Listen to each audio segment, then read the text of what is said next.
नमस्कार मित्रांनो, माझं नाव संजय. मी एक दारुडा आहे. केवळ परमेश्वराची कृपा आहे. सातत्याने मीटिंग करतोय, तुमच्यामध्ये येते, बांधवांचं शेअरिंग ऐकतोय. त्याच्यामुळे आज काय दारू पिलो नाही आणि चांगला गेला दिवस. आज सकाळपासूनचा दिवस तर खूपच छान गेलेला आहे. मी प्रेरणा समूह पद्मावतीचा मेंबर आहे. होम ग्रुप आहे माझा. आणि आपल्या ग्रुपनी मला भीती विषयावर माझे अनुभव शेअर करायला संधी दिली म्हणून मी आपल्या ग्रुपचा आभारी आहे. कारण जाताना मी विसरतो नंतर बोलण्याच्या ओघामध्ये, आणि तो माझ्यातला एक स्वभाव दोष आहे. आज मला भीती हा विषय इथे शेअर करायला सांगितलं. मी माझ्या अनुभवातला भीती हा विषय नक्की शेअर करीन, पण या विषयातला मी कुठला तज्ज्ञ किंवा असा नसून अल्पनिक अॅनॉनिमसच्या वर्गात आल्यानंतर जे माझ्या स्वभावामध्ये परिवर्तन करायला सांगितलं मला, आणि त्याच्यासाठी मी माझ्या प्रत्येक स्वभाव दोषांकडे, माझ्या गुणांकडे, अवगुणांकडे जे बघायला लागलो आणि जे लिहायला लागलो, तर माझे अनुभव मी नक्कीच सांगेन. आणि एखादा विषय सांगितल्यानंतर होतं असं की वेगवेगळ्या दिवशी वेगवेगळी मिळालेली आयडेंटिफिकेशन मी लिहून ठेवलेली असतात आणि ती एका कागदावर येतात. एखादा विषय बोलवल्यानंतर, आणि भीती हा विषय माझ्या लहानपणापासून, म्हणजे मला जर आठवायचं म्हणलं तर लहानपणी घरचे सांगायचे की आता 8-9 वाजलेले आहेत, बाहेर जाऊ नको, बागुलबुवा आहे बाहेर. आणि मी लहान होतो, कुठेतरी रस्त्यावर गाडी खाली वगैरे जाईल, धडकेल. आणि त्या बागुलबुवाच्या भीतीपासून आत्ताच्या ह्या क्षणापर्यंत तो एक भीतीचा प्रवास चालू असतो. म्हणजे इथे आल्यानंतर काय भीती माझ्या विचारांमध्येच असते. माझ्या आधी शेअर करणाऱ्या बांधवांनी जर ज्या मुद्द्यांवर मी बोलणार आहे तो एखादा मुद्दा शेअर केला तर माझा एक मुद्दा कमी होईल. मला शंका आली की ती भीती आली मला एक मनामध्ये. एखादा बांधव असं काय अनुभव सांगेल की मी पडताळणीमध्ये राहील की अरे हा अनुभव मी पहिल्यांदा ऐकला, असं माझं घडलेलं आहे. आणि त्या पडताळणीमध्ये राहिलं तरी मी पुढचं बोलू शकणार नाही. एखाद्या वेळेस त्याच्या पडताळणीमधनं बाहेर येऊन मला माझा विषय शेअर जो करायचा आहे त्याला थोडा सेटबॅक बसू शकेल. हा असं बसल्या बसल्या मनामध्ये हा विचार चालू येतो. आणि हे जे विचार, चिंता, धडधड, शंका, प्रश्न, ही एक भीतीची थोड्याफार ह्या त्या फरकाने एक रूप आहेत. आणि हा लहानपणापासूनचा माझा प्रवास भीतीचा चालू आहे. ड्रंकॉलॉजी काय फार बोलणार नाही, कारण या वर्गाचा मेसेज मिळाला त्यामुळे मी किती दारू पिली असेल ते बाकीच्या बांधवांनीच नक्की पिलेली आहे. आणि जी पडझड बाकीच्या बांधव जे सांगतात कमी जास्ती प्रमाणामध्ये स्थळ काळ प्रत वगळता माझी पण पडझड झालेली आहे. आणि 6.5 वर्षापूर्वी पहिल्यांदा अल्कोहोलिक अनॉनिमसची मी मीटिंग केली. आणि आज दारूपासून 6 वर्ष आणि जवळपास 1 महिना मी लांब आहे दारूपासून. आणि हा प्रवास जो घडला तो या वर्गात आल्यामुळे. काल आमच्या ग्रुपला स्पीकर मीटिंग होती आणि आम्ही जी चांगला शेअर करत होता, स्लीप, रिलॅक्स, याच्यावरती एक स्पीकर मीटिंग होती. तो सांगत होता की स्लीप झाली तशी माझी 2दा 3 महिन्यांनी आणि 2 महिन्यांनी असं मी दारू पिलो होतो. आणि गेल्या कित्येक वर्षामध्ये 3 महिने किंवा 2 महिने दारूपासून लांब राहण्याचा माझ्यावरती जो प्रसंग आलेला होता छान, तो या वर्गात आल्यामुळे आलेला. ह्या अल्कोहोलिक अनॉनिमसची कृपा झालेली होती. कधीच एवढी मोठी गॅप पडली नव्हती, पण पहिल्यांदा 3 महिन्यानंतर टोकन घेऊन दारू पिलो. नंतर 2 महिने परत थांबलो आणि परत 1 महिना थांबलो. आणि परत जर आयुष्यात माझ्या असं घडायला नको असेल तर मी काय केलं पाहिजे. याच्यासाठी ज्या वेळेला मी मीटिंग ऐकत होतो, स्पीकर मीटिंग ऐकत होतो, बांधवांशी बोलत होतो, आणि ते बांधव सांगत होते की तुझ्यामध्ये आमूलाग्र बदल, एक परिवर्तन ज्या वेळेला मी माझ्यामध्ये करतो त्यावेळेला परत दारूकडे वळण्याचा चान्स कमी होतो, निदान आजच्या दिवशी. आणि दारू थांबण्यासाठी आपला शिवाभाऊ कायम एक वाक्य सांगतो की एक क्लिअर टेस्ट मला ज्या वेळेला या वर्गामध्ये मिळते त्यावेळेला तो थांबण्याचा प्रवास चालू होतो. माझा काम उद्योग गेलेला होता, तो परत कसा चालू होईल वगैरे अशा अनेक ज्या शंका होत्या त्या ह्या वर्गामध्ये आल्यानंतर दूर होतील आणि जर मी माझ्यामध्ये बदल करत राहिलो तर ती एक पॉझिटिव्हिटी वाढत राहील आणि मी बदल करायला सुरुवात केली. काही बांधव सांगत होते रोज मिळालेलं आयडेंटिफिकेशन, ऐकलेला अनुभव, तुझा आठवलेला अनुभव तू लिहून ठेवत जा आणि लिहून ठेवण्याचा तो एक सराव किंवा सवय मला ती सुरुवातीपासून लागली. खरं सांगायला गेलं तर या भीतीवरती काय करावं असं ज्या वेळेला शेअर मी माझा अनुभव लिहून काढले की हे आहे कुठे भीती. माझ्या व्यक्तिमत्वात बदल करायचा असेल तर मला भीतीने खूप छळले. जसा अहंकार, राग, खुन्नस या अनेक विषयांनी मला त्रास दिलाय, तसं भीतीने सुद्धा माझा एक छळवाद केलेला आहे. आणि मी भीतीला काय घाबरत आलेलो हे नक्की आहे. काल परवा एक युट्यूबला भाषण ऐकत होतो, त्याच्यामध्ये त्या भाऊ तोरसेकरांचं ऐकत होतं की त्यांनी त्याच्यामध्ये फार छान वाक्य सांगितलं की समोरचा माणूस गुंड नसतो, मी भित्रा असतो. आणि मला ते फार भावलं वाटतं की कित्येक ठिकाणी मला ती आयडेंटिफिकेशन मिळत जातात. आणि ज्या वेळेला 5-5.5 वर्षापूर्वी या भीतीचा मी अभ्यास करायला सुरुवात केली होती माझ्यासाठी, त्यावेळेला एका पुस्तकात एक वाक्य मला फार आवडलं आणि त्या वाक्यापासून सुरुवात झाली की भीती ही जी आहे ही एक अनैच्छिक प्रक्रिया. माझी इच्छा नसते मला कधी भीती वाटेल की मला आता शेअर करायला सांगितलंय, तासभर शेअर करायचे, जमेल का नाही, ही येते आपोआप, माझी इच्छा नसते. भीती ही एक अनैच्छिक प्रक्रिया आहे असं त्या एका सायकोलॉजीच्या पुस्तकामध्ये लिहिलेलं आहे. माझी इच्छा नसताना ती येते, ती हवी होते. मी जर त्याच्यामध्ये रमलो तर तो एक फोबिया होतो, मग ती फार त्रासदायक होती किंवा ती अनामिक भीती किंवा पुढच्या त्रासांमध्ये ती कन्वर्ट होत जाते.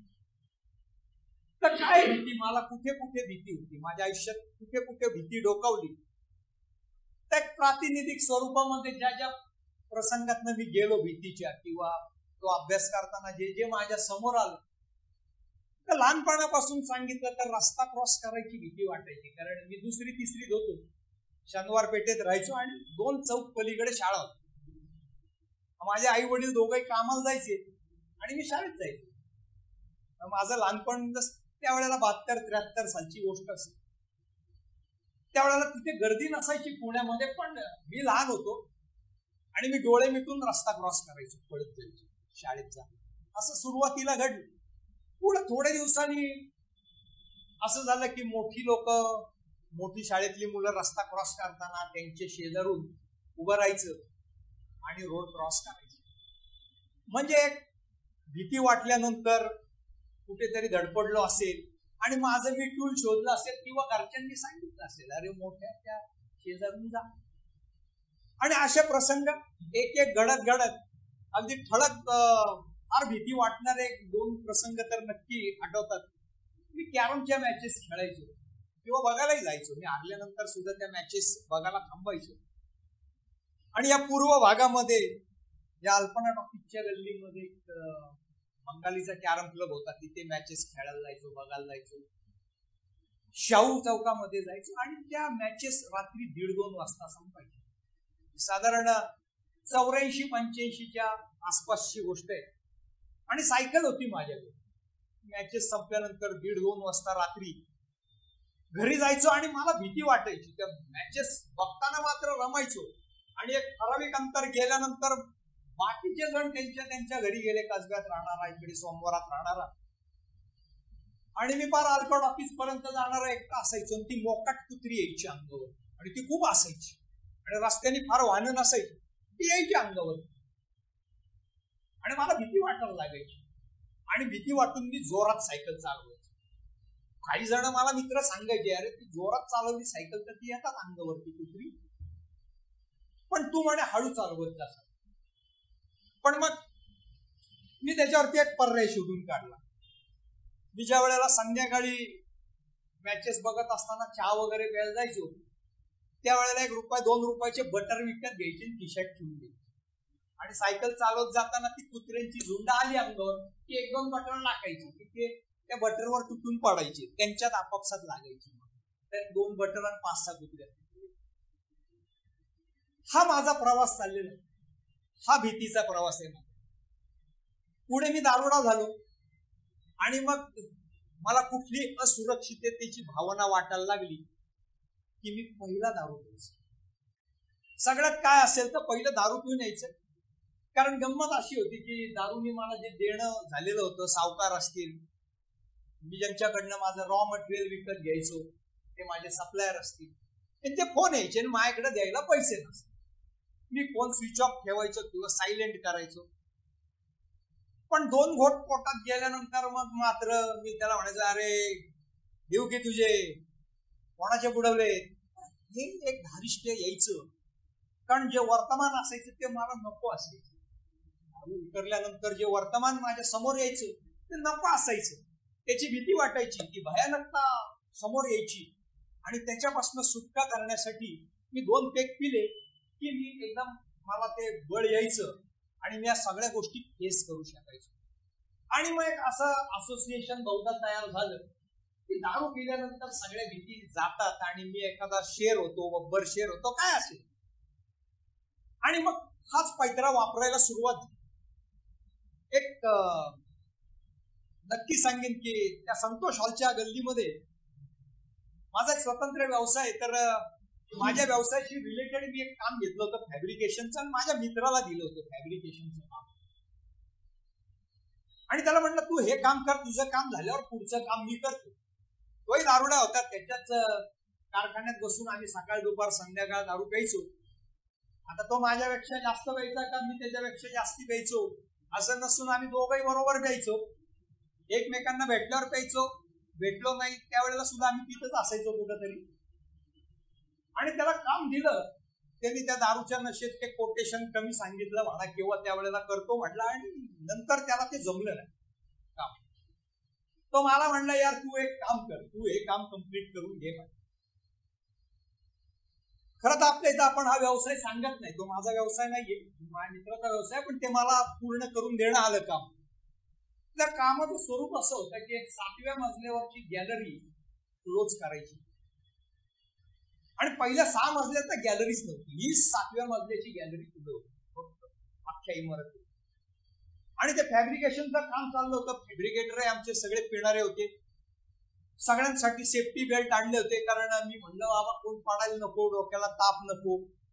कोणी सेफ्टी बेल्ट घातले नाही, काही नाही. ते फॅब्रिकेटर त्या 3-3 इंची 4-4 इंची पाईपवर सगळं फिरायचे, काय ते काम करायचे. मला खाली बसलेला असायचो, मला दडपण यायचं, चला एखादा पडला म्हणजे काय झालं, कारण तो माझा व्यवसाय नव्हता. मग मी खाली बसायचो, एक बाटली घेऊन यायचो, प्लॅस्टिकच्या बाटलीमध्ये ओतायची आणि प्यायला सुरुवात करायची. पिल्यानंतर मला वाटायचं कोण पडणार नाही, कोण पडणार नाही वाटायचं. आणि माझी भीती गायब व्हायची. आणि मी तिथं 8:30-9 वाजल्यापासून ते दारू प्यायला बसायचो.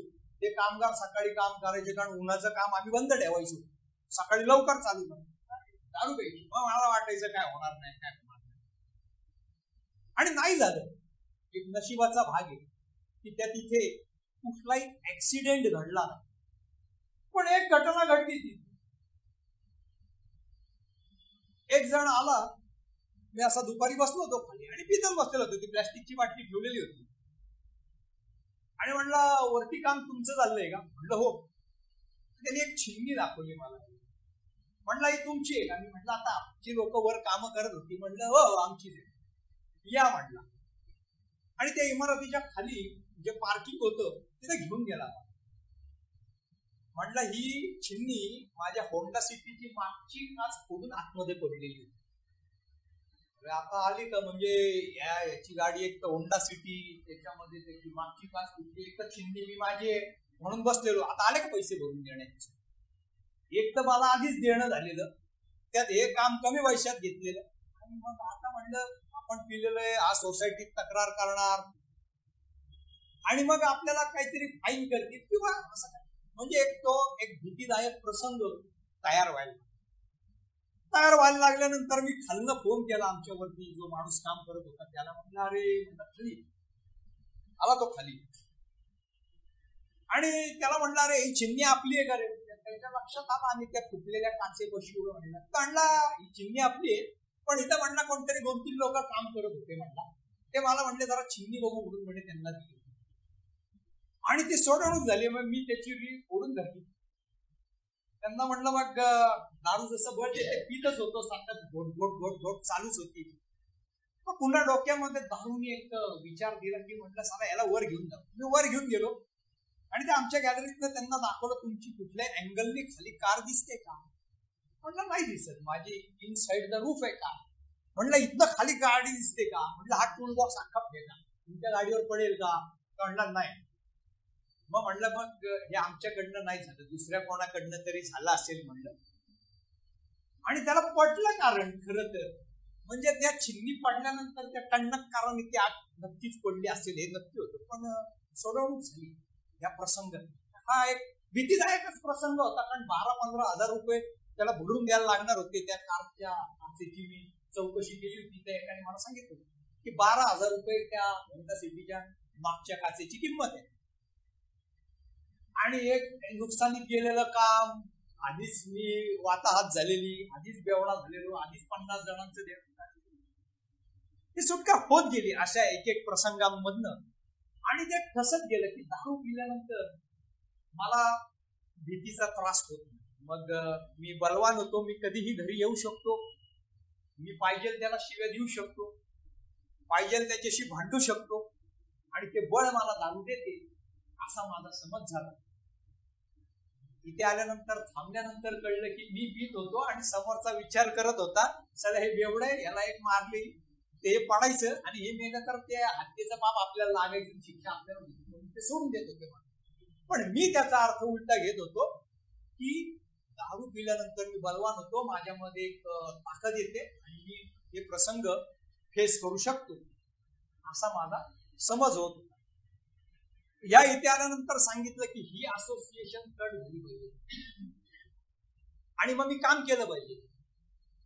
मग माझ्या आयुष्यात जे जे प्रसंग भीतीदायक येतात त्याच्याकडे मी एका वेगळ्या अँगलने बघितलं पाहिजे. आपला एक महिना सव्वा महिन्यापूर्वी आपलं एक डेली रिफ्लेक्शन होतं की बदललेला दृष्टिकोन. या इथे आल्यानंतर एक गोष्ट लक्षात आली की ह्या घटना घडतच जाणार आहेत. माझ्या आयुष्यात अहंकाराचे प्रसंग येणार आहेत, चिडायचे प्रसंग येणार आहेत, भीतीचे प्रसंग येणार आहेत.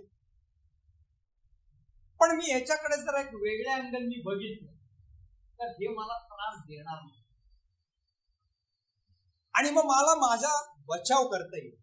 माझ्या पर्सनॅलिटीमध्ये जो बदल आहे तो ह्या इथे आल्यानंतर सांगितलंय तो वैचारिक बदल. माझ्या पर्सनॅलिटीमध्ये जो एकंदर बदल होतो तो वैचारिक लेवलला होतो, कारण कपडे तर आपोआप चांगले घालायलाच लागतो. समोरच्या ज्या घटना आहेत त्याच्याकडे बघण्याचा एक दृष्टिकोन या अल्कोहोलिक अनोनिमसच्या बांधवांनी, मिटिंगनी, शेअरिंग आणि आपल्या लिटरेचरने जो दिलाय तो जर मी स्वीकारत राहिलो तर एक ती सकारात्मकता माझ्याकडे येते. 26-27 वर्षापूर्वी माझं लग्न झालं. 10 ऑगस्ट ही माझ्या लग्नाची तारीख, 96 साली.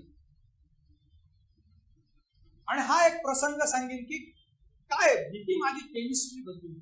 ज्यावेळेला माझ्या मनामध्ये भीती येते त्यावेळेला माझ्या मनातले विचार, माझी साखळी, मेंदूतनं शरीराकडे येणारी जी केमिकल्स आहेत, मी एका पुस्तकात वाचलेला छोटा रेफरन्स नक्की दिला की आपला मेंदू त्याच्यामध्ये लिहिलं होतं की 800 प्रकारची केमिकल्स आणि त्याची कॉम्बिनेशन्स बनवतो. त्या पुस्तकाचं नाव होतं why men don't listen and woman cannot read map. Allan Pease आणि बार्बरा पीस हे ऑस्ट्रेलियन सायक्रेटिस्ट नवरा बायको त्यांनी लिहिलेलं पुस्तक आहे, बेस्ट सेलर. त्याचा मराठी अनुवाद वाचला होता मी, कारण आपल्या लिटरेचरमध्ये किंवा आपल्या ह्याच्यामध्येही लिहिलेलं आहे की बाह्य मदत घेणं सुद्धा आपण निषिद्ध मानत नाही. मी माझ्या चांगल्या ह्याच्यासाठी जी मदत घ्यायला पाहिजे त्याच्यामध्ये ते पुस्तक वाचलं. आणि मेंदू 800 प्रकारची केमिकल्स आणि त्याची कॉम्बिनेशन्स बनवतो आणि ती येतात आणि जातात शरीरामध्ये. म्हणजे काय केमिस्ट्री बदलते याचा थोडासा रेफरन्स देतो मी, जो वाचलेला आहे तो.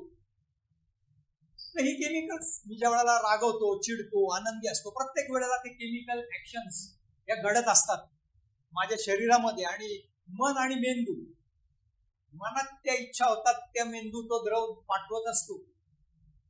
आणि ह्या निगेटिव्ह भावना आहेत, जे राग, चिडचिड, अहंकार, भीती नैराश्य, डिप्रेशन, ह्या सगळ्या निगेटिव्ह भावना आहेत. आणि ह्या भावना ज्या वेळेला माझ्या मनामध्ये येतात त्यावेळेला ती जी केमिकल येतात, या भावना निघून गेल्यावर ती केमिकल निघून जातात.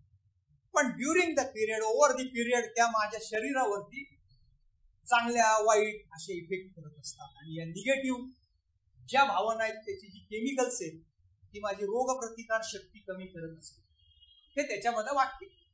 मी काय सायन्स समजावून देत नाही, पण मी माझा हा प्रसंग नक्की सांगतो की माझं लग्न ठरलं आणि आदल्या दिवशी पूजन होतं, श्रीमंत पूजन. आणि माझ्याच घराजवळ लग्नाचं कार्यालय असल्या कारणाने मुलीकडच्यांनी ते कार्यालय बुक केलं. माझी बायको येरवड्यामध्ये राहणार आणि माझ्या घरापासून 2 चौक अंतरावरती ते कार्यालय. संध्याकाळी 7 वाजता कार्यालय ताब्यात मिळेल आणि तुम्ही या 7:30 पर्यंत, असं मुलीकडच्यांनी आम्हाला सांगितलं. आम्ही सर्वजण येऊ, कारण लग्न दुसऱ्या दिवशी येतो. दुसऱ्या दिवशी बरेच लोक येतात, आदल्या दिवशीच्या पूजेला कमी जण येतात. आणि त्यांनी असं सांगितलं आणि 7:30च्या सुमारास आम्ही गेलो. त्यावेळेला मोबाईलही नव्हते, फोनही नव्हते फारसे. 27-96 सालची गोष्ट सांगतो. आणि साधारण 7:30 पावणे 8च्या सुमारास आम्ही आमच्या घरनं त्या लग्नाच्या कार्यालयात गेलो.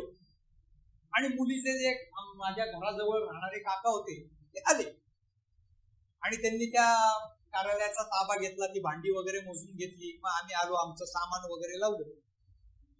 आणि पुढे अर्धा पाऊण तास झाला.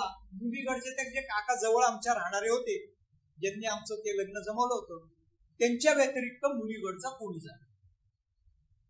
आणि जरा वराड असतो, सामान बांधायला लागतं, पण एवढा उशीर होत नाही. आम्ही 7:30ला गेल्यानंतर 8:15 वाजून गेले, 8:30 वाजून गेले. आणि माझं निगेटिव्ह माइंड ऍक्टिव्हेट झालं की माझी बायको म्हणजे शी इज स्मार्ट दॅन मी, ती माझ्यापेक्षा चांगली दिसते.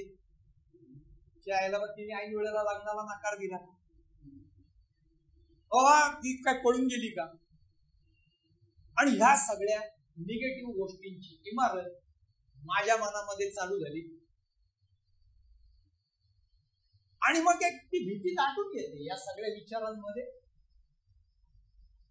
की बाकी काही नाही, चला ठीक आहे, आपले पाहुणे आलेले आणि हे जर मुलीकडचे आले नाही तर आपला अपमान घेऊ. माझ्यासारख्या माणसाला ती पहिली मी भीती लिहित असताना एक अपमानाची भीती वाटते मला कायम. हा एक ऍक्सिडेंटल प्रसंग आहे. आणि त्यांच्या गाडीचा काहीतरी प्रॉब्लेम झाला होता आणि त्यांनी खरं तर एखाद्याला पुढे पाठवायला पाहिजे होतं, रिक्षा करून, मोटरसायकलवरनं वगैरे वगैरे, की बाबा आमची गाडी येते मागणं. पण त्यांना इथे भान राहिलं नाही. त्यांच्या गाडीचा काहीतरी प्रॉब्लेम झाला आणि ते आणि उशीर आले. पण ह्या काळामध्ये मी जसं केमिकल ऍक्शन म्हणलं तसं या सगळ्या विचारांनी मला फुटलेला घाम.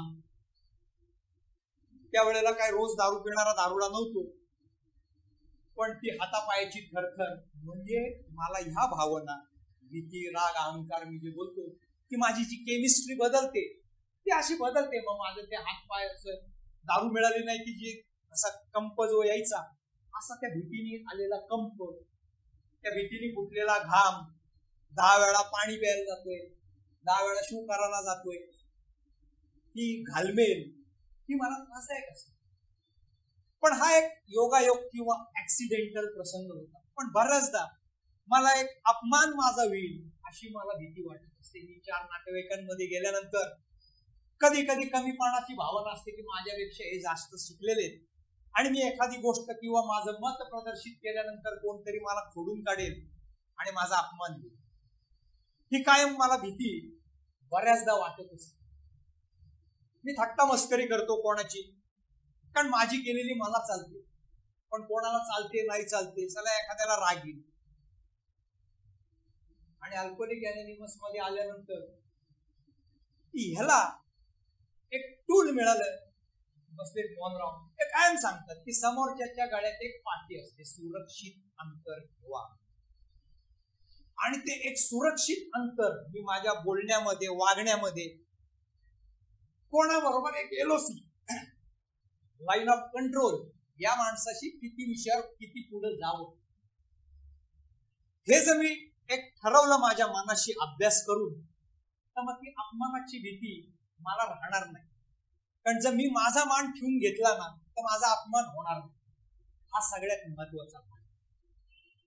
आणि मी मगाशी ज्या भीती बोललो, की त्या भीतींमध्ये खरं तर काय आहे, की मी सांगितलं की बटर टाकले, हे केले, किंवा रामसे बंधूंचा सिनेमा बघायला जायचो माझ्या कॉलेज डेज मध्ये, आणि त्याच्यामध्ये जाहिरातीमध्ये लिहिलेलं असायचं, कमकुवत हृदयांच्या लोकांनी सिनेमा बघू नका. आणि ते भीतीदायक पुराणी हवेली, हॉटेल भेटेल असे सिनेमे असतात. आणि ती जाहिरात आहे ती माझा इगो हर्ट करायची, की मी मित्र नाहीये, माझं हृदय कमकुवत नाहीये असं मला वाटायचं. साला कमकुवत हृदयांच्या लोकांनी बघू नये, मी जाणार बघायला, माझं नाहीये कमकुवत. पण गेल्यानंतर तिथं वाटायची भीती, काही प्रसंग यायचे. आणि मग मी, माझे मित्रही असायचे बरोबर, कोणाला कळणार नाही असं भीतीदायक प्रसंग बघितल्यानंतर छाताकडे बघायचं, नाहीतर खाली जमिनीकडे बघायचं, नाहीतर असं काहीतरी विचित्र बसायचं आणि कानावरती हात ठेवायचे की तो आवाज येणार नाही.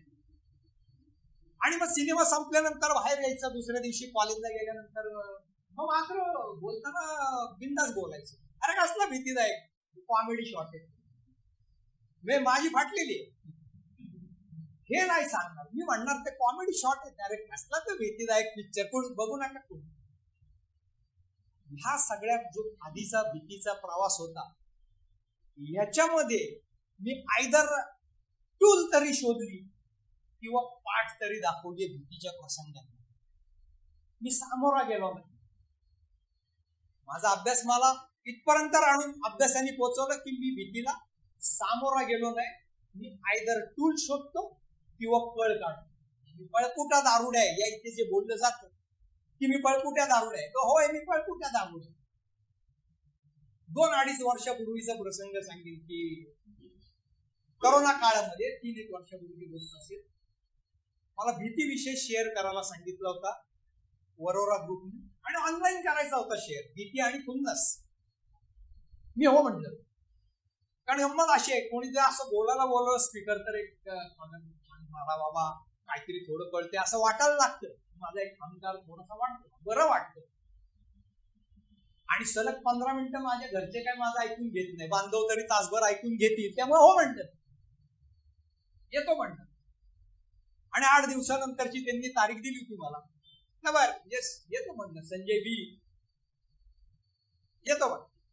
2-3 दिवसानंतर त्याच्यावरती पॉइंट लिहायला गेलो आणि काय आठवेना. आणि मग मनामध्ये परत शंकांत प्रश्न ज्या भीतीकडे नेतात ते, त्याला तासभर जमेल का बोलायला, आली का भीती, नाही जमायचं. आणि एकदा माझ्या मनामध्ये एक प्रश्न आला, एक विचार येतो, तेव्हा एका विचारावर त्याच्याबरोबर दुसरा विचार. आणि आमचा सागर बांधव कायम सांगतो की पहिला विचार येतो तिथपर्यंत ठीक असतो, ज्या वेळेला त्याच्यावरती दुसरा विचार येतो त्यावेळेला ते द्वंद्व चालू होते, आणि मग त्या 2 द्वंद्वातून अनेक विचारांची उत्पत्ती चालू होती. मग अरे जमेल का मला, मग मला शंकायला लागली, बर मी बोललं तर ते बांधवांना पटेल का, कोणाला आयडेंटिफिकेशन मिळेल का. त्याचं झालं माझं बोलणं एकदम विरुद्ध टोकाचंच असायचं. आणि नंतर प्रश्न विचारताना मला असे प्रश्न विचारतील की मला असं वाटत लागेल माझं चुकीचं, मग काय करायचं. तर मग खुन्नस जास्ती सांगू, कारण खुन्नस बोलण्यासारखं खूप आहे, माझी तर जगावर खुन्नस आहे, कारण मला भीती खुन्नस विषय दिलाय. मग खुन्नस भरपूर बोलू आणि 10 मिनिटं आपलं भीती बोलू झालं, सोल्युशन चालू झालं माझ्याकडे. ती पळ वाटते माझ्याकडे सोल्युशन चालू. मग असं करू, या विषयावर जास्ती बोलण्यापेक्षा काय करायचं, ड्रंकाबाजी भरपूर सांगायची. बरं आपल्या इथं कोणाला हसायला जमलेलं नाही, मी काय बोलायचं याला मला बंधन नाहीये, त्यामुळं जास्ती ड्रंकाबाजी सांगायची, 10 मिनिटं भीती सांगायची आणि माफी मागायची की भीतीला वेळ पुरला नाही असं म्हणायचं.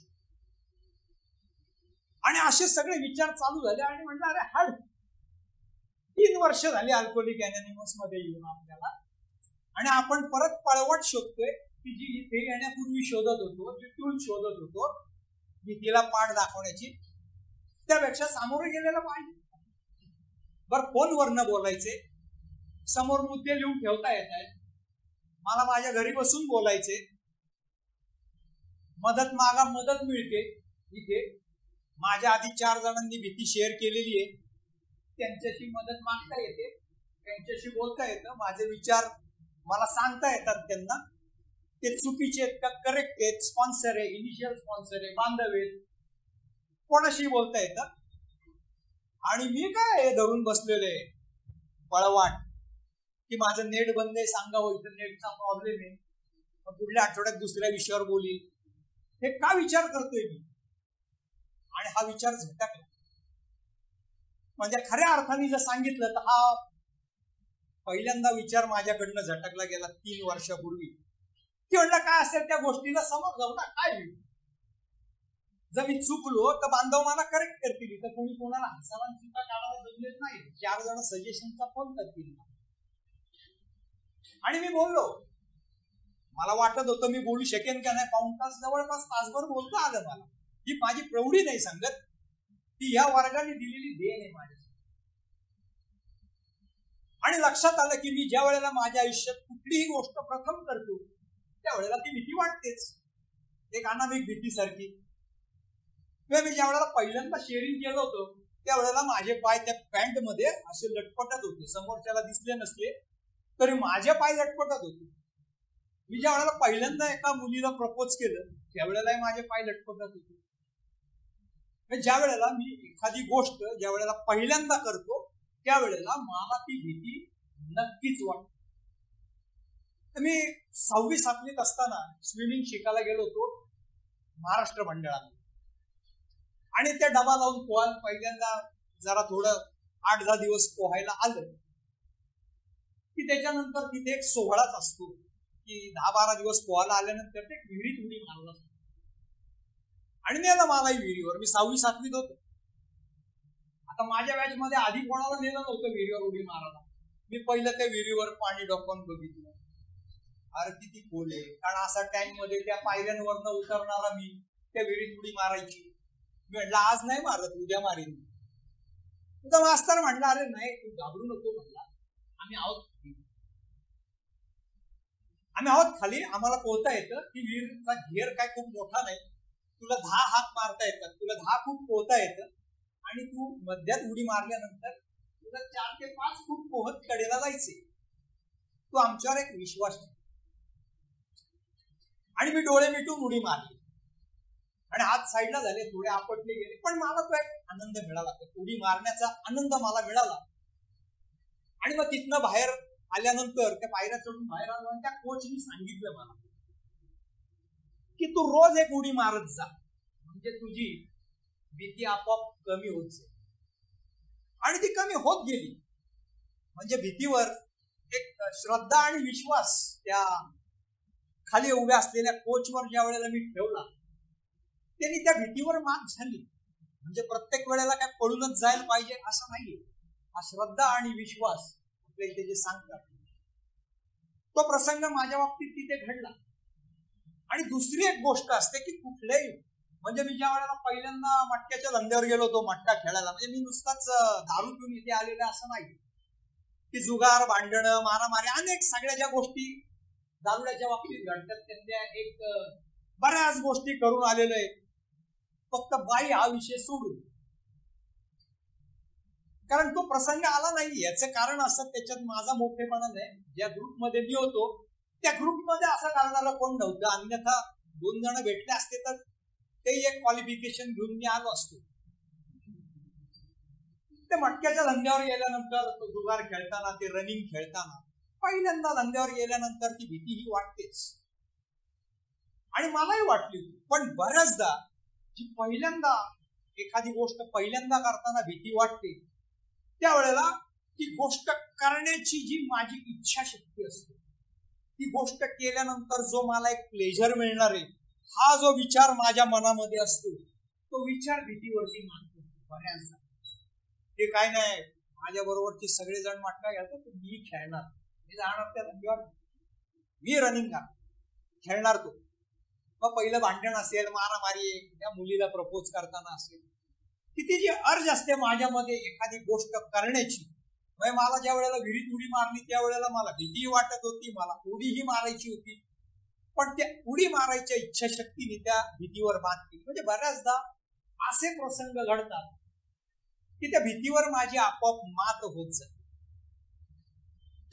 आणि हे प्रसंग मला एक बळ देतात की कुठली गोष्ट तू करू शकतोस, तू थोडा तुझ्या मनाची इच्छाशक्ती, मनाची तयारी, आपल्या इथे सांगतात दारू सोडण्यासाठी तुझ्या मनाची तयारी आहे. तर मी ज्या वेळेला माझ्या मनाची तयारी करतो त्यावेळेला ती भीती थोडीशी लांब जाते. असं नाहीये की तिचं पर्सेंटेज कमी होत नाही. हा अव्याहत राहणारा प्रवास आहे, याच्या पुढे भीत्या मला येणार आहे, पण हा अभ्यास, बांधवांची शेअरिंग मला त्या भीतीपासून लांब ठेवतात. मी ज्या वेळेला माझं आयुष्य लिहून काढतो त्यावेळेला त्या भीतीमधले काही काही प्रसंग जे ती कुठं कुठं ही मला फिअर डोकावली. आणि का डोकावली, काय झालं, मी काय करायला हवं होतं, याचा जर अभ्यास केला तर ह्याच्या पुढच्या आयुष्यात, पुढच्या प्रसंगामध्ये मी सामोरा जाऊ शकतो. मी 12वीला होतो आणि त्यावेळेला हा लक्ष्मी रोड जो आहे हा आत्ता जो बनवे तसा नव्हता, अल्ट्रा ऑफिस कडून वर येणार. आणि मी 12वीत होतो, मी क्लासला जायचो लक्ष्मी रोडनी आणि त्या शगुनच्या चौकातनं पुढे यायचो आणि त्या काका पोहा मेन्शन पासून खाली वळायचो क्लासला जाताना. मी 12वीत होतो आणि एक मुलगी त्यावेळेला उभी असायची बस. ती कॅम्पातल्या एका शाळेमध्ये होती, त्या शाळेची बस तिला न्यायला यायची आणि खूप छान होती मुलगी दिसायला, म्हणजे माझ्या पॉइंट ऑफ व्ह्यूनी, आणि मला ती आवडायची. ती तिला बघत बघत जायचं आणि तिला बघितल्यानंतर असं छान वाटायचं. काही दिवस गेल्यानंतर जे छान वाटणं होतं ते अधिक वाढलं, म्हणजे काही तरंग उमटायचे, मला एक प्लेजर वाटायचं तुझ्याकडे बघून, एक छान भावना तयार व्हायची आणि माझा दिवस चांगला व्हायचा. मग ती दिसली नाही तर मी परत सायकल गोल वळून ना एकदा तिथनं राऊंड मारायची. ती माझ्याकडे बघायची, बहुधा ती वाटही बघत असेल माझी की हा कधी आपलं नाव विचारतो किंवा काय बोलतो, पण मी नाही तिला नाही विचारलं. म्हणलं ही जर हाड म्हणली तर, मग या तरल भावना ज्या माझ्या मनामध्ये येतात या गायब होतील. म्हणजे ही जी फिअर ऑफ रिजेक्शन ज्याला म्हणतो, मला डावलला जाण्याची जी भीती आहे ती माझ्या मनामध्ये, की मी डावलला जाईल ही भीती. मी ज्या वेळेला 87 साली बीकॉम झालं त्यावेळेला माझ्या मित्राच्या काकांनी मला जॉबचे 2 एक ऑफर सांगितले होते कॅम्पामध्ये, आणि ते म्हणलं मोठे चांगले, मी कंपन्यांची नावं नाही बोलत पण चांगल्या कंपन्या आहेत, आजही त्या चालू आहेत, इंटरनॅशनल कंपन्या. त्यांनी मला एकच गोष्ट सांगितली की इथे त्या आतमध्ये गेल्यानंतर, आतमध्ये गेल्यापासून बाहेर पडेपर्यंत फक्त इंग्लिश बोलायचं. मी म्हटलं साला हे इंटरव्ह्यूलाच आपल्याला हाकलून देतील, फिअर ऑफ रिजेक्शन, त्यापेक्षा नाही गेलेलं बरं ना. अनेक ठिकाणी इंटरव्ह्यूला गेलो की नाही राव मला इंग्लिश बोलता यायचं, बरं खरंच शिकलोय मी, असं काही नाही, पण तो मनाचा हिल्ला मी केला नाही. त्याला फिअर ऑफ रिजेक्शन माझ्या मनामध्ये होतं. आणि दारू पिल्यानंतर मात्र मी इंग्लिशचे निबंध माझ्या मुलीला मोठे मोठे लिहून दिलेले, म्हणजे काही कविता असल्यासारखे लिहून दिलेले निबंध. आणि माझं मनात आश्चर्य वाटतं, किंवा माझ्या बरोबरचे काही मित्र आहेत ते सुद्धा माझी काही वाक्य सांगतात की साला तू काय इंग्लिश बोलायचं. हे एक प्रसंग सांगेन, त्यावेळेला रोज दारू नव्हतो की नटराज टॉकीजच्या आसपास आम्ही एका बारमध्ये दारू पिलो, पण पिलो त्यावेळेला क्वार्टरच प्यायचो, म्हणजे थोडी नव्हती. त्यावेळेला अधनं पिणारा होतो. लग्न व्हायचं होतं माझं, 26-27 वर्षाचा असेल. माझा मित्र मला आजही कधी भेटला की तो प्रसंग सांगतो, माझ्यापेक्षा त्याला जास्त लक्षात.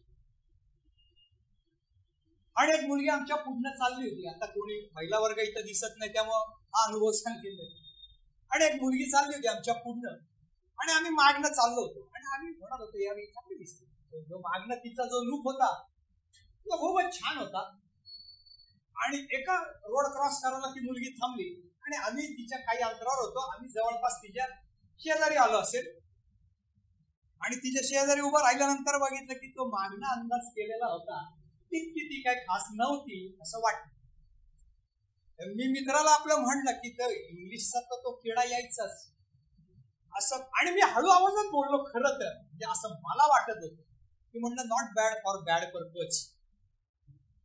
आणि तिने बघितलं, तिला ऐकायला गेलं, ती चला म्हणली तुमचा बॅड पर्पज आपण गुड एक्सपिरियन्स करू म्हणली. माझा मित्र म्हणला मला ही गंधाली दिसते, म्हणला मी जातो म्हणला हिला घेऊन. तू गेला त्या समोरच्या लॉज मध्ये, मला म्हणला तू येतो का? म्हणलं नाही, तिथनं पोलीस फिरत होते, मला ते बोलताना काय वाटलं नाही, पण ते तिथं डेक्कनवर फिरत असलेले पोलीस व्हायला म्हणलं त्या लॉजवर वेळ व्हायची ज्या आईला म्हणलं तू जा. मला आपली भीती वाटली, मी आपला तिथनं घेतलं. हा एक प्रसंग की तू माझा मित्र सांगतो की तू गेल्यानंतर जे तुझं इंग्लिश असायचं त्याला काहीतरी एकदम वेगळ्या धर्तीचं असायचं. ह्या गोष्टी ही फिअर ऑफ रिजेक्शन. मग ह्याला काय पर्याय आहे माझ्याकडे? तर आपली 8वी आणि 9वी पायरी जी आहे खरं ती माफीची पायरी आहे. त्याच्यामध्ये जे सांगितलंय की मी माझं काम करायचे, माफी मागायचं, तसं आहे फिअर ऑफ रिजेक्शन मध्ये मी माझं काम करायला पाहिजे होतं आणि देवावर सोपवायला पाहिजे होतं. Let go. इंटरव्ह्यू मी द्यायला पाहिजे होता. माझं काम आहे इंटरव्ह्यू देणं. मला ती मुलगी आवडली होती, तिला प्रपोज करणं हे माझं काम आहे, ते मी करायचं. ही हो म्हणेल किंवा नाही म्हणेल, देवावर सोपव. त्यामुळे आज फिअर ऑफ रिजेक्शन ज्याला म्हणतो त्याची भीती थोड्या फार प्रमाणामध्ये कमी झाली, कारण मी माझं काम केलं नाही. जर मी विचारलं, प्रपोज केलंय, मी इंटरव्ह्यू दिला, देर आर 50-50% चान्सेस. येस म्हणेल नाही तर नाही म्हणेल, पण मी विचारलंच नाही तर 100% नो आहे. त्यापेक्षा लेट गो. मी देवावर सोपवलं आणि माझं काम केलं.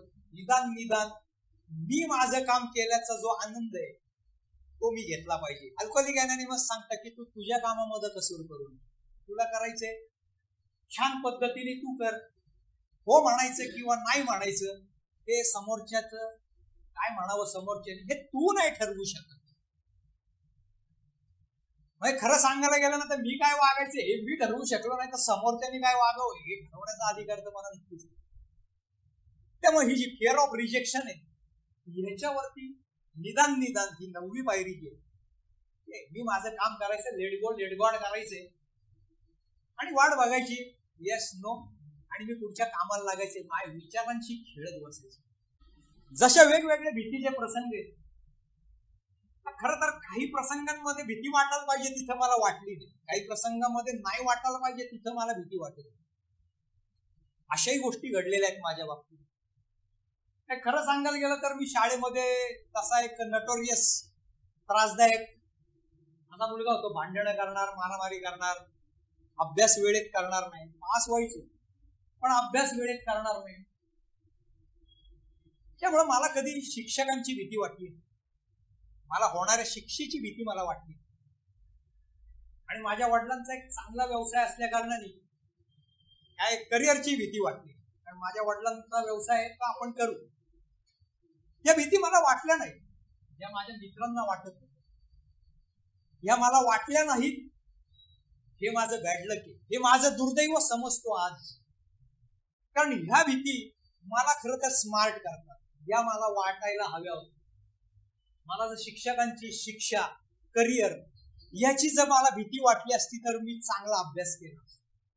करिअरची भीती वाटली असती तर मी अनेक कोर्सेस केले असते, मी मला प्रगल्भ बनवलं असतं. ह्या भीती ज्या आहेत या न वाढत, ह्या भीती मला स्मार्ट करतात, एक चांगला नागरिक बनवतात. नाही वाटले या भीती, आणि याचं मला काहीच वाटत नव्हतं. अल्कोहोलिक अनॉनिमसच्या वर्गात आल्यानंतर मला फार वाईट वाटलं की ह्या भीती मला का वाटल्या नाहीत ज्या वेळेला मी भीतीचा अभ्यास करत होतो त्यावेळेला. ह्या सकारात्मक भीती होत्या, पण तो माझा बेडर स्वभाव किंवा त्यावेळची जी काय माझी मानसिकता होती ती मला ह्या भीती वाटून देण्याच्या पलीकडे होती. आणि माझा जो संगत होती ती अशीच होती. वर्गाच्या बाहेर उभं केलं तर मला फार बरं वाटायचं. वर्गाच्या बाहेर उभं केल्यानंतर मी इकडे तिकडे बघत उभा राहायचो आणि माझ्या मनामध्ये माझ्या चेहऱ्यावर कुठल्याही प्रकारचे भाव नसायचे की हा शिक्षा म्हणून बाहेर उभा आहे. एखादा बागेत आल्यासारखा मुलगा मी वर्गाच्या बाहेर उभा असायचा. आणि आज जर मला वाईट वाटत असेल, आज 56-57व्या वर्षी, तर ह्या गोष्टीचं मला वाईट वाटतं की ह्या फिअर मला हव्या होत्या. आजच्या पेक्षा बेटर कदाचित मी दारुडा झालो नसतो. आज माझं करिअर वाईट नाहीये, आज माझ्या घरचे उत्तम आहेत, आज कुठल्याही पद्धतीने वाईट आहे असं मी नक्कीच म्हणणार. पण एक वेगळं आणि बेटर लाईफ या भीती मला देऊ शकल्या असत्या, ज्या मला एक भीती वाटते कायम एच्या वर्गामध्ये किंवा हा अभ्यास करेपर्यंत की काय होणार भविष्यात. अल्कोहोलिक अनोनिमसच्या वर्गात आल्यानंतर ही भीती वाटत होती की अरे 49-50 वयाला मी आलेलो आहे, सर्व पैसे घालवले, करिअर घालवलेले, धंदा घालवलेला आहे, नाते संबंध आहे, पुढे काय होणार, भविष्याची चिंता, ही भीतीच आहे. हॉस्पिटलचा खर्च खूप येतो, म्हातारपणी खूप न करणार, तब्येत राहील का चांगली. खरं तर माझे वडील 91 वर्षाचे आहेत, की फिट आहेत, आमचा अख्खा एरिया फिरून येतात, आजही थोडा छोटा मोठा व्यवसाय करतात, त्यांचं काम करतात, 200-500 रुपये मिळवतात. 91व्या वर्षी माझ्यासाठी ते रोल मॉडेल आहे. पण माझ्या मनात मात्र ही भीती, कारण दारू पिऊन मी माझ्या शरीराचं नुकसान करून घेतलेलं आहे, तर भविष्यात काय घडणार, मला पेन्शन नाही ना, माझा स्वतंत्र व्यवसाय, आणि या भीतींशी मी खेळत बसतो. हा भीतीचा अभ्यास मला असं सांगतो की ह्या ज्या भीती आहेत ह्या मला अलर्ट करतात, या मला सावध करतायत. मी या भीतीशी खेळण्यापेक्षा या भीती मला सावधानतेचा एक इशारा देत आहे की भविष्यात तुझं असं नको असेल व्हायला, तर तू केवळ भीती बाळगण्यापेक्षा तू आज कामाला लाग, तू आज तुझी तब्येत चांगली ठेव, तर तुझी ही भीती निघून जाईल. प्रयत्न तुझ्या हातामध्ये. रामदेव बाबा रोज ओरडून सांगतात, इस भारतवर्ष में कोई भी आदमी रोग से ना मरे, योग का. मी ऐकत नाही, मी भीतीशी खेळत बसतो, भीती बाळगत बसतो, मी कवायत नाही. ह्या ज्या भीती आहेत या मला सावधानतेचा इशारा देत आहे की 2 रुपये आज शिल्लक टाक. 2 रुपयाची 10 वर्षांनी 15 वर्षांनी व्हॅल्यू किती असेल हा प्रश्न नाहीये, तुझ्याकडे काहीच नसण्यापेक्षा 2 रुपये असतील. मी ज्या वेळेला सुरुवातीला ही भीती वाटायची त्यावेळेला आमचे मोहनराव म्हणले, पहिल्या दिवशी मी कामाला गेलो आणि म्हणले त्या माणसाने 20 रुपये दिले म्हणे मला, की म्हणले हे तुमचा आजच्या दिवसाचा पगार. आणि ते मोहनराव शेअर करत होते की याच्यापेक्षा खूप पगार मी दिवसाला घेतलेला आहे, आणि एक दिवस काम करून त्या माणसाने मला 20 रुपये दिले. पण म्हणजे दुसरा विचार मनामध्ये आला की शून्यापेक्षा 20 रुपये मोठे. आणि त्या दिवशी मीटिंग मधनं मी हा विचार घरी घेऊन गेलो की शून्यापेक्षा 20 रुपये मोठे. तर या भविष्याची जी काय भीती वाटते मला, माझी तब्येत असेल, माझ्याकडे पैसे असतील का नाही, मी खर्च करू शकेन का नाही, माझा दवाखाना असेल, या भीतींना जर सामोरं जायचं असेल तर या मला जो सावधानतेचा इशारा देतात तो मी स्वीकारला. आजपासून मी 2 रुपये शिल्लक टाकले पाहिजेत. त्या 2 रुपयाचे 4 रुपये तर त्या वेळेला नक्की होतील. 4 रुपयाला व्हॅल्यू आहे का नाही माहित नाही, पण अजिबात काही नसण्यापेक्षा त्या दिवशी माझ्याकडे 4 रुपये असतील, बाकी परमेश्वर बघून घेईल. मग अशी म्हटलं तसं लेट गॉड, मी माझं काम करायचं. तर ह्या भविष्याच्या भीतीविषयीची माझी जी तीव्रता होती ती कमी, खरं सांगायला. काही अशा प्रकारच्या भीती आहेत की मला काय वाटायचं, दारू पिल्यानंतर तर बऱ्याचदा दारू पिण्यापूर्वी काही भीती ज्या असायच्या दारू पिल्यानंतर त्या गायब व्हायच्या, पण ज्या भीती दारू पिण्यापूर्वी नसायच्या दारू पिल्यानंतर काही भीती तयार व्हायची. पोलीस धरे, गाडीचा दिवा नाही, गाडीचा दिवा बंद आहे, संध्याकाळी गाडी चालू आहे, पोलीस धरणार, गाडीसाठी धरेल, दिवा म्हणून धरेल, तोंडाचा वास येईल, दुसरा गुन्हा, आणि मग 2 गुन्ह्याला अटक असते. हा अभ्यासले दिवस म्हणजे मला कधीतरी मी कोणीतरी मला कोर्टात खेचेल, पोलीस आहेत, आग, वीज, वारा, पाऊस, महापूर आला, या गोष्टींची भीती आहेच आहे मला. फार सुरुवातीला ज्या वेळेला जेपीचं एकदा शेअरिंग ऐकलं की म्हणले मला विस्तवाची भीती आहे, याच्यासाठी म्हणले मी चटका घेऊन बघायची गरज नसते, गॅसवर हात घेऊन, ती मनामध्येच आहे. तशा ह्या अनेक भीती आहेत. पोलीस, कोर्ट, आग, वारा, पाऊस, नदीला पाणी आल्यानंतर सुद्धा काही जण टू व्हीलर घेऊन जातात, मी जायचो पूर्वी. ह्या गोष्टींची भीती आहे, या मला प्रोटेक्ट करतात. खरं तर ह्या भीती मला प्रोटेक्ट करतात. जर मला कोर्टात कोणी खेचू नाही तर मग माझं वागणं मला बरोबर, कारण कोर्टाची भीती बाळगली, आगीची भीती बाळगली, नंतर आगीपासून बाबा लांब, कुठं मारामारी चालली असेल तर 2 हात लांब. ते मला प्रोटेक्ट करतायत ह्या भीती. या भीतींचा मी आदर केला पाहिजे. या भीतींकडे सकारात्मकतेने ज्या वेळेला मी पाहतो तर नाही बाबा, कुठं आग लागली तर लांबनं ते बंबवाले विझवायचं काम करतील, मी आपलं बांधल्याभर पाणी आणून द्यायचं काम केलं पाहिजे. मला काही खास ट्रेनिंग नाही.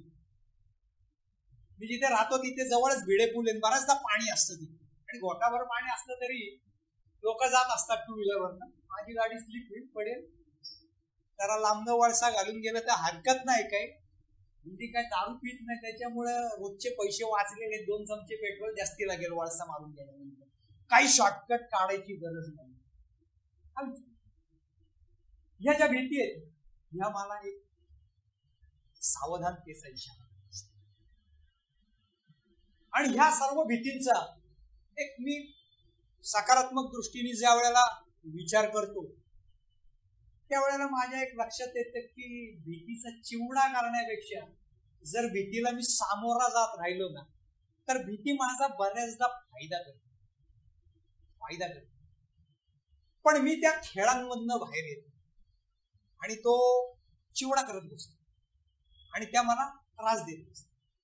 पण अल्कोहोलिक अनॉनिमसच्या वर्गाने एक मला सकारात्मक दृष्टिकोन दिला की या भीतींकडे जर मी सकारात्मक दृष्टिकोनातनं बघत राहिलो तर खरं या मला हेल्पफुल आहे, या माझ्या मदतगार आहे.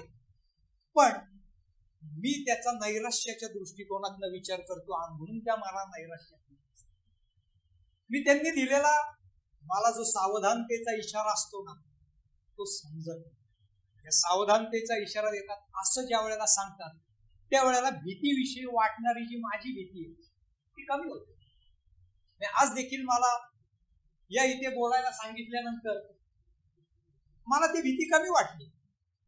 बोलताना प्रत्येक वेळेला ज्या वेळेला बोलायला उभा राहतो त्यावेळेला तो अर्धा पाऊण तास बोलण्याची एनर्जी किंवा ह्या विचारांवरती मी एक चिवडा करत नाही, आणि तो चिवडा जो विचारांचा आहे ना तो मला त्रासदायक आहे. तर खरं मी काय या बऱ्याचदा मला त्रासदायक गोष्टींवरती एक टूल वापरतो, ते टूल सांगतो आणि थांबतो. भगवान रजनीशांच्या एक पुस्तक आहे अष्टवक्र आणि जनक संवाद असं एक पुस्तक आहे. जरी ते वेगळ्या रेफरन्स साठी उदाहरण असलं तरी मला ते अनेक रेफरन्स साठी टूल म्हणून वापरता येतं. तर जनक राजा विचारतो त्या अष्टवक्रा की अष्टवक्रा समाधी किंवा ध्यान जे करायचे ते कसं करू. अष्टवक्रांनी त्याला दिलेलं उत्तर फार छान होतं. तो म्हणला मन निर्विकार करायचं, मनातले सगळे विचार काढून टाकायचे, आपोआप ध्यान लागेल, कदाचित समाधी लागेल. त्यावेळेला जनक राजा शिकारीला निघाला होता. म्हणला घोड्यावर बसता बसता सुद्धा काही सेकंद तुमचं मन निर्विकार होईल आणि लागेल ते ध्यान लागेल, ती समाधी लागेल. जनक राजा म्हणला पण अरे मनामध्ये कुठला ना कुठला तरी विचार येतोच. अष्टवक्र म्हणला बरोबर, मनामध्ये विचार येतो पण आलेल्या विचारावर विचार करायचा. आणि नेमकं मी हीच चूक करत होतो. माझ्या मनात एक विचार आला की मी त्याची इमारत बांधत जातो आणि ती कुठपर्यंत जाते, कुठल्या फॅन्टसीत मला नेते आणि मग मला एंडिंगला कळतच नाही की मी विचार कुठनं चालू केला. त्यामुळं इट इज बेटर, भीती असेल, नैराश्य असेल, की ज्या वेळेला माझ्या मनावर हवी व्हायला लागते त्यावेळेला मी ह्या विचारांची खेळ न करता ह्या विचारापासून लांब होण्याचा प्रयत्न करायचा, सकारात्मक होण्याचा प्रयत्न करायचा, हा त्याला मार्ग आहे. मी आपल्या इथे जे प्रार्थना, ध्यान जे सांगितलं, आपलं लिटरेचर, ह्या गोष्टी मला नुसतंच नॉट ओनली भीती पण अहंकार, राग या बऱ्याच गोष्टींपासून लांब ठेवायला मदत करते. मग सिनेमामध्ये म्हणायचे जसं डर लगे तो गाना गा, मी डर लगे तो दारू पितो माझं. पण इथे सांगतात की तुला जर कुठे असा असुरक्षिततेची भावना मनामध्ये निर्माण झाली तर सगळ्यात पहिलं काय व्हायला पाहिजे, तर मनामध्ये प्रार्थना यायला पाहिजे. देवाची परिस्थिती मी बदलू शकत नाही आणि प्रार्थना आल्यानंतर एक ड्रास्टिक चेंज होतो. माझ्या मनातले अनेक विचार बाजूला पडतात, ते भीतीकडे बघण्याचा दृष्टिकोन बदलतो, अहंकार असेल, राग असेल. आणि सातत्याने जर बांधवांमध्ये येत राहिलो तर ही उजळणी होत राहते. अन्यथा माझ्यासारखा दारुडा आहे, मी विसरतो बऱ्याच गोष्टी. ही जी टूल आहेत, ही मी सांगितलंय, ही भीती आहे, याची उजळणी जर वारंवार करायची एकमेव जागा आहे ती म्हणजे ह्या वर्ग मीटिंग, बांधवांचं शेअरिंग. आणि या उजळणीपेक्षा देखील या इथे आल्यानंतर मला रोज शिकायला मिळतं, खूप छान शिकायला मिळतं. आणि हे शिकण्यासाठी मी सातत्याने येत राहणार आहे. मला बोलायला संधी दिली, धन्यवाद.